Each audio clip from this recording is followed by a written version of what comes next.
அது ஒரு சின்ன கிராமம். மண் சாலை, ஓரமா ஒரு வேப்ப மரம். அந்த மரத்து கீழே தான் நம்ம ஹீரோக்கள்.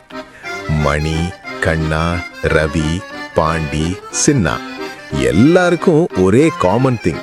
சைக்கிள் இல்ல, மொபைல் இல்ல, ஆனா எனர்ஜி அன்லிமிட்டெட். அன்றைக்கு பெரிய விஷயம் ஒண்ணு நடந்துச்சு. கண்ணா கத்துனா, டே, என் மாமா வீட்டுல பழைய சைக்கிள் டயர் கிடைச்சிருக்குடா. அவ்வளவுதான். அந்த டயர் தான் அன்றைய ஃபெராரி, அன்றைய BMW. ஒருத்தன் டயரை உருட்ட மத்தவங்கெல்லாம் பின்னாடி ஓட ஆரம்பிச்சாங்க. யார் டயரை விழாம யார் தூரம் வர ஓட்டுறாங்கன்னு போட்டி. மணி சொன்னான், டே, கைவிடாம ஓட்டணும், விழுந்தா தோத்துட்ட. ரவி அப்படியே ஹீரோ என்ட்ரி. 2 அடிக்கு ஓடுனா டக், டயர் ஒரு பக்கம், ரவி இன்னொரு பக்கம். பாண்டி சிரிச்சு சொன்னான், இதுக்குத்தான் பாடி பேலன்ஸ் வேணும். அவனே நெக்ஸ்ட் செகண்ட் பளிச் மண்ணுல சாஞ்சிட்டான். அங்க இருந்து சின்னா கத்துறான், அம்மா வராங்கடா, ஓடுங்க.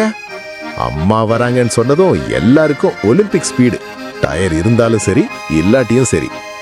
கடைசியில எல்லாரும் வேப்ப மரத்து கீழே உட்கார்ந்து மூச்சு வாங்கிக்கிட்டு வேர்வை சொட்ட மணி மெதுவா சொன்னான், டேய், நாளைக்கு இன்னொரு டயர் தேடலாம்.